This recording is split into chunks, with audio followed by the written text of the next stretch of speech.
আজকে পুজো চতুর্থী, তাও বাজারে বা মার্কেটে এত ভিড় যে পা গলানোর জায়গা নেই। তো আজকে সেই একটুখানি ছোট্ট মুহূর্ত তোমাদের সাথে শেয়ার করবো বলে আমি চলে এসেছি। তো রাধে রাধে, সকলকে আমার চ্যানেলে অনেক অনেক স্বাগত।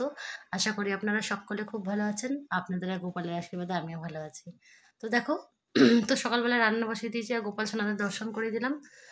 সবাইকে অভিষেক করিয়ে একবারে শৃঙ্গার করে দিয়েছি। আর আছে বেগুন ভাজা আর ঝিঙা আলু দিয়ে রসা করবো একদম পাতলা করে। তো এই ছিল আজকের রেসিপি, আর কিছুই কিন্তু করবো না। তাড়াতাড়ি করে আবার কলকাতায় মার্কেটিং যেতে হবে। আর যারা যারা কলকাতা গেছিল তারা অবশ্যই শ্যামবাজার চিনবে, আর আমরা কিন্তু মার্কেটিং করতে শ্যামবাজারেই গেছিলাম। তো সেখানে গিয়ে দেখছি যা ভিড়, আর আজকে যাওয়ার সময় কি বৃষ্টি। কালকে ওখানে পৌঁছে বৃষ্টিতে ভিজেছি, আর আজকে এখান থেকে যাওয়ার সময় বৃষ্টিতে ভিজলাম। তো যাই হোক, যেভাবে হোক কষ্ট করে গড়িয়ে টড়িয়ে চলে গেলাম। আর তারপরে যাওয়ার আগে আমি গোপালকে এই যে অন্ন হয়ে গেছে আর একটু সেবাটাও দিয়ে গেছিলাম। আবার টিউশনও পড়িয়েছি সকালবেলা। তো টিউশন আজকে ওদের সব পরীক্ষা রিভাইজ চলছে বলে ভালো হয়েছে একদিকে। আমার কিছু দেখতে হয়নি, ওরা নিজেরাই পড়ে নিয়েছে। আর একটুখানি পড়া একটুখানি ধরে ওদের ছেড়ে দিয়েছিলাম। তো 2 ঘন্টা মতন পড়িয়েছিলাম। পড়িয়ে আবার এই যে গোপালকে তার মধ্যে রান্নাবান্না কমপ্লিট করে এই যে ভোগ লাগিয়ে দিয়েছি। আর ভোগটা দর্শন করে নাও, ভোগ দর্শনে দুর্ভোগ কাটে। রাধে রাধে, সকলেই ভালো, সকলকে ভালো রেখো। তো রাধে সকলকে অবশ্যই ভালো রাখবেন, এটা আমাদের বিশ্বাস। তো এই জন্যই কিন্তু আমরা মহাপ্রসাদ গ্রহণ করি, যাতে আমাদের মনের মধ্যে ভক্তি উৎপন্ন হয়। আর যারা প্রসাদ গ্রহণ করেন না তাদের কি কোনো খারাপ কিছু না, কোনো খারাপ কিছু না। কিন্তু আমরা যেটা খাচ্ছি সেটা যদি ভগবানকে নিবেদন করে খাই, তাহলে কিন্তু সেটা আমাদের কোনো মানে পাপ থাকে না ওর মধ্যে। আর যেহেতু আমরা হচ্ছে আমরা হিন্দু সনাতনী, তো আমাদের সব কিছুই ভগবানকে অর্পণ করে করা উচিত, এটা আমাদের শাস্ত্র আমাদেরকে বলছে। আর যারা গুরুর ঘরে গেছো বা দীক্ষা নিয়েছো তারা অবশ্যই জানো। তো দেখো, তোমাদের সাথে গল্প করতে করতে চলে আসলাম শ্যামবাজার। এই যে শ্যামবাজারের মার্কেট, আর এটা হচ্ছে এই যে বাস দিয়ে আলাদা করে ফুট ব্রিজ করে দিয়েছে, সেখান দিয়ে সবাই যাতায়াত করছে। তো ভিড় দেখো, অসম্ভব ভিড়। আর এই দেখো, একটু সাদা জিনিসের দোকানের সামনে ছিলাম, তো ভাবলাম তোমাদের সাথে একটু শেয়ার করে নিই। দেখো কত কানের, কিন্তু একটাও আমার পছন্দ না। এত বিচ্ছিরি বিচ্ছিরি কানের আমি পড়ি না। তো যাই হোক, আমার পছন্দ হয়নি তো আমি নিই নি। তো ভাবলাম তোমাদেরকে একটু দেখিয়ে তো দিই। তোমাদের যদি ভালো লাগে অবশ্যই তোমরা শ্যামবাজার চলে যাও আর কিনে নিও। আর তারপরেই দেখো এই যে ইসের ভেতরে ঢুকে গেলাম, মার্কেটের ভেতরে। আর প্রত্যেকটা মার্কেটে এরকম সরু সরু গলি, আর একদম জায়গা কম, আর হাঁটা যাচ্ছে না। তো একজনকে পাস দিতে দিতে আর একজন চলে যাচ্ছে। আর গোপালের ড্রেসের দোকান, আহা হা কি সুন্দর। কিন্তু কিন্তু একটাও বাজেটের বাইরে, সব কটা বাজেটের বাইরে। যেটার দাম 50 টাকা সেটা বলছে 300 টাকা। মানে কি বলবো। তাও গোপালের জন্য তো নিতেই হবে। আর পুজোর সময় বলে কথা, গোপালের জন্য সুন্দর সুন্দর ড্রেস না হলে কি হয়। তো গোপালের জন্য কিছু ড্রেস নিয়ে নিয়েছি, কিন্তু আজকের তোমাদেরকে দেখাচ্ছি না কি নিয়েছি না নিয়েছি। আর কালকে তোমাদেরকে সেগুলো সব দেখাবো কি কি কেনাকাটা করলাম। আর এই যে ন্যাপথলিন নিয়ে নিলাম একটা। ন্যাপথলিনের দামগুলো যেটা 20 টাকা সেটা বলছে 40 টাকা। কি বলবে, কিন্তু দরকার ছিল বলে এক প্যাকেট নিয়েই নিলাম, ঘরে লাগবে। আর ন্যাপথলিন নিয়ে আবার তারপর চলে গেলাম গোপালের দোকানে। তো এখানে দেখো গোপালের অজস্র জামা কাপড়।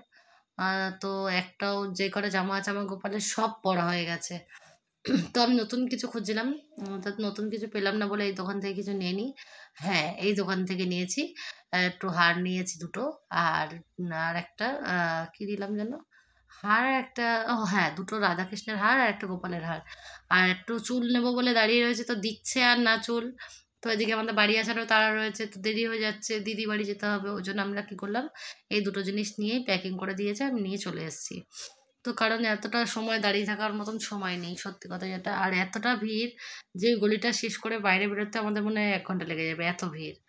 তো তারপরে নিয়ে আমরা কিন্তু সোজা হাঁটা দিলাম বাড়ির পথের দিকে। আর এদিকে দেখছি যে চারপাশের জিনিসপত্রগুলো তোমাদের সাথে একটু দেখাতে দেখাতে যাই।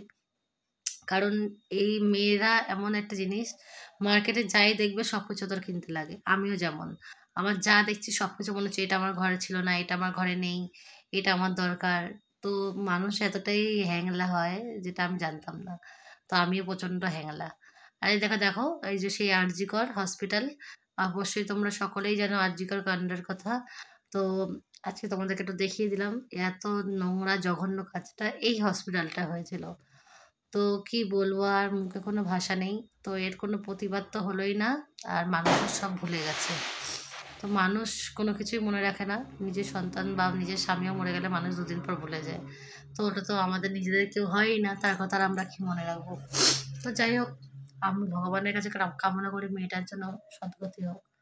তো তারপরে দেখো দিদি বাড়ির দিকে চলে আসলাম। মা, আমি তো দিদি বাড়ির এখানে একটা মন্দির ছিল, ভাবলাম একটু দর্শন করে আসি। তো চলো যাওয়া যাক মন্দিরে। তো এখানে দেখলাম যে দুর্গা মন্দিরও, দুর্গা প্যান্ডেলও, পুজোর প্যান্ডেলও কমপ্লিট হয়নি, এখনো কাজ চলছে। তো এই যে মা শীতলার মূর্তি, চলো ভেতরে যাওয়া যাক, জুতোটা খুলে প্রবেশ করি আর তোমাদের সাথে একটু শেয়ার করে নেবো। তো দুর্গা মূর্তিটাও দেখো খুব সুন্দর, এখনো সাজ কিন্তু ইনকমপ্লিট। তো ভগবানের এখনো পুজোর কাজে তোড়জোড় চলছে। যেগুলো নামি দামি প্যান্ডেল সেগুলো সব কমপ্লিট, যেমন শ্রীভূমি, এগুলোতে তো যাওয়ার মতনই নেই। আজকেই রাস্তায় এত জাম, কি বলবো। তারপর আমি মন্দিরের ভেতরে চলে আসলাম আর তোমাদেরকে একটু সুন্দর করে মায়ের দর্শনটা করিয়ে দিলাম। তারপরেই আমার চোখ গেল পাশের গোপুসোনার দিকে, তো গোপুসোনাদের দর্শন করে দিলাম। আর এরপরেই আমরা সোজা বাড়ি চলে এসেছি। আর এসে গোপাল সোনাকে ভোগ লাগিয়ে দিয়েছি। আর লাগানোর পর আজকের মতন আমি ভিডিওটা কিন্তু এখানেই শেষ করছি। আশা করি যদি তোমাদের আমার ভিডিওটা একটুও ভালো লাগে, তাহলে অবশ্যই লাইক, কমেন্ট আর শেয়ার করতে ভুলবে না। আর যদি চ্যানেলে নতুন হও, তাহলে অবশ্যই সাবস্ক্রাইব করে দিও। রাধে রাধে, শুভরাত্রি, জয় শ্রীরাম, সকলেই ভালো